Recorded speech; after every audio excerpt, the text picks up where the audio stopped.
To understand the present, the complex networks around us, and the instant information we consume, we need to look back at where the internet came from, its humble beginnings, and the brilliant minds that made it happen.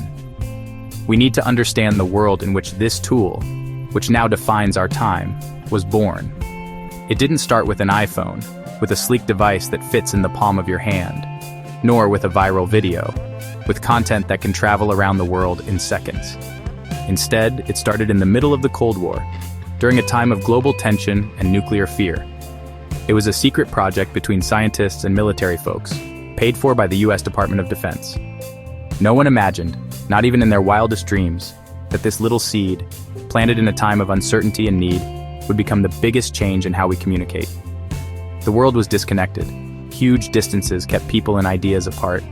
News took days, even weeks, to cross borders and oceans. Talking to someone far away was a luxury, a shaky and expensive connection saved for special times. Knowledge was locked away in libraries, guarded by shelves full of books, and only available if you went there in person. In that world, a world that really wanted connection and sharing, a group of smart people, engineers, and scientists who loved thinking about the future, started to weave the first threads of a network that would change everything, a network that would break through the limits of time and distance.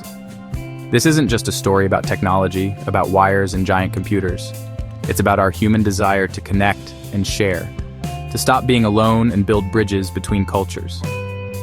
What started as a military project, for war plans and protecting the country, turned into the biggest public space ever made, a digital town square where millions of voices come together.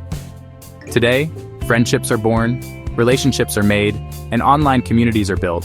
Revolutions, social movements, and protests find a global voice on the internet. And moments, experiences, and memories are shared that go beyond borders in that space. Let's go back to the beginning, travel back in time to see how this amazing thing started. When the internet was just an experiment between universities, a tiny network that connected computers as big as rooms. To understand the power we have today, the ability to get endless information and talk instantly with anyone in the world, first we have to remember the spark that started it all, the moment when the idea became real. That's how the internet story began, a story of new ideas, working together, and a strong desire to connect the world. It all started with ARPANET. It was a project born from necessity, a response to the anxieties of the Cold War and the pressing need for secure communication. ARPANET was a network created by the US Department of Defense, conceived in the heart of the American military establishment. Its primary purpose was to survive a possible nuclear attack. The idea was to create a communication system that could withstand catastrophic damage and continue to function even if key nodes were destroyed. The idea, a decentralized network. This meant that there was no central point of failure, no single target that could cripple the entire system. The core concept was that information would find its own way. Data packets would find the most efficient route to their destination, hopping from node to node, adapting to changing network conditions. The first nodes were installed at universities like UCLA and Stanford. These institutions were at the forefront of computer science research, the perfect breeding ground for this revolutionary technology. It was there, where the brains and machines were, that the seeds of the internet were sown. Brilliant minds collaborated, pushing the boundaries of what was possible.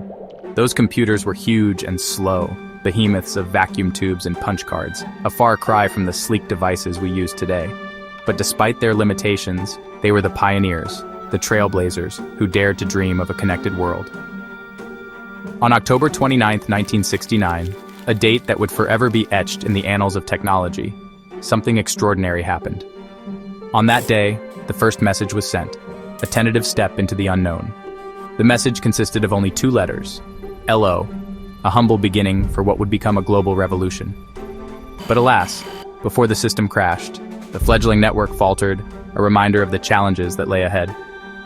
For years, ARPANET was a closed club of scientists and military personnel, a private domain where innovation flourished behind closed doors. These dedicated individuals were developing the foundations of our digital world, brick by digital brick.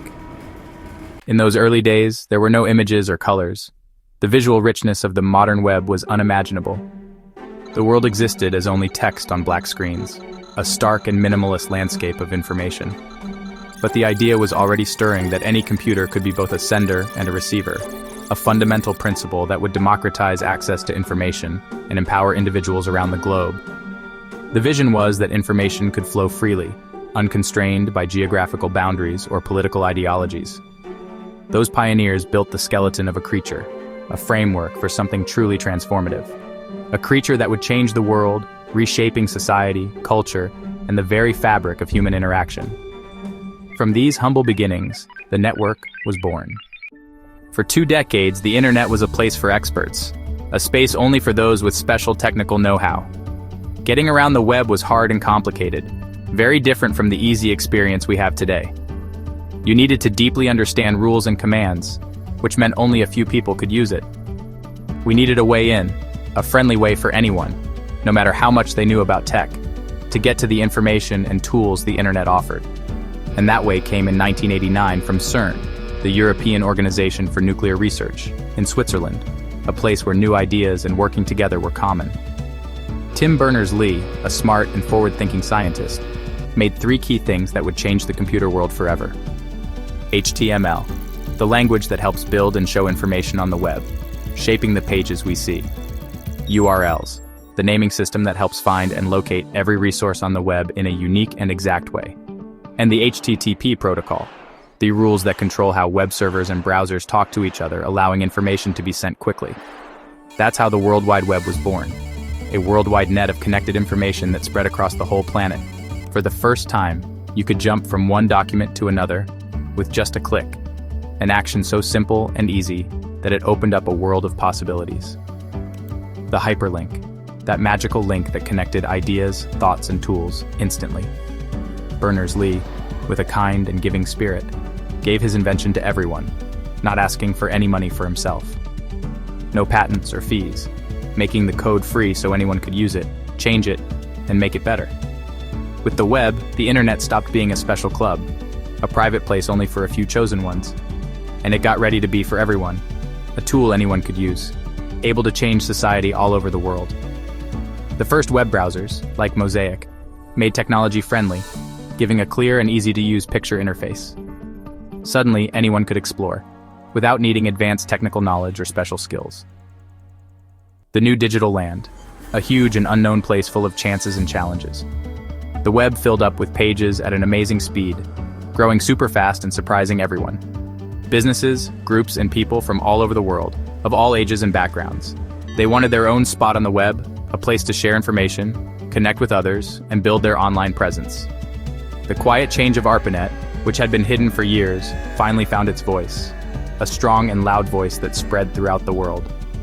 The world was about to change forever, made new by the power of the World Wide Web.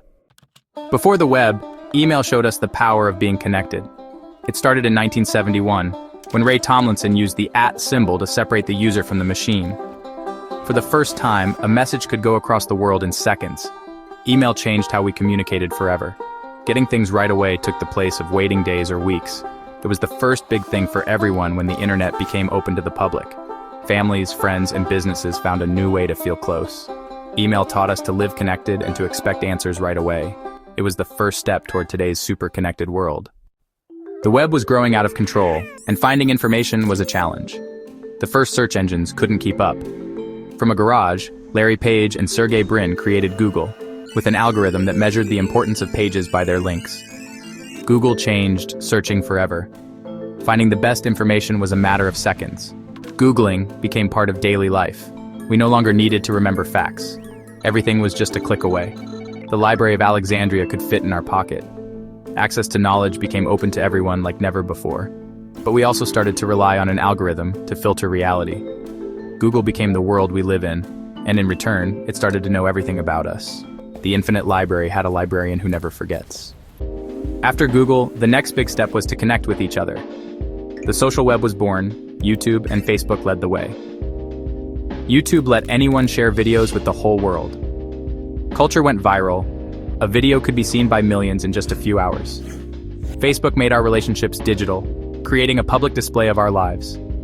Social media became the new town square, where everyone had a voice. They changed politics, advertising, and how we get our news. But they also brought problems: privacy, feeling stressed, and wrong information. We made a place to feel more connected, but sometimes we feel more alone. The digital town square is both amazing and a bit scary at the same time. Before, getting online was a ritual, sitting in front of a computer. Everything changed in 2007 with the iPhone, the internet in the palm of your hand. Smartphones and Wi-Fi made being connected permanent and everywhere.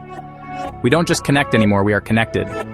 The mobile phone changed our habits, maps, photos, news, everything instantly. Apps became tools for everything. The smartphone is our digital Swiss Army knife, the center of our connected life. But constant connection brought impatience, distraction, and anxiety.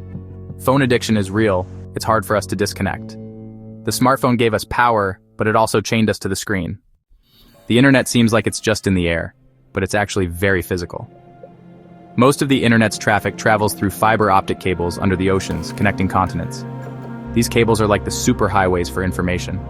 On land, huge data centers store all our digital lives. Satellites and towers complete the network, bringing connections to even the most faraway places. Every time you click, it starts a dance of signals at super fast speeds. Behind what we call the cloud is a giant machine, which affects our environment and how countries work together. The internet is the biggest engineering project humanity has ever built. Today, in 2025, the internet is the ecosystem where we live, work, and love. It has made communication instant and global, for better or worse. It has put all knowledge at our fingertips and transformed work and relationships. It has given us a megaphone, but it has also exposed us to judgment and hate. The internet is a mirror. It amplifies the best and worst of us. It is the story of a dream of connection born in war and grown by the desire to share. It wasn't planned. It was a collective creation. It is humanity's greatest collaborative project. Now the challenge is ours, to decide what we will do with this power. How will we educate, protect privacy, and mental health? The network belongs to everyone, and we all decide what digital world to build. The story of the internet continues to be written, with every click and every message.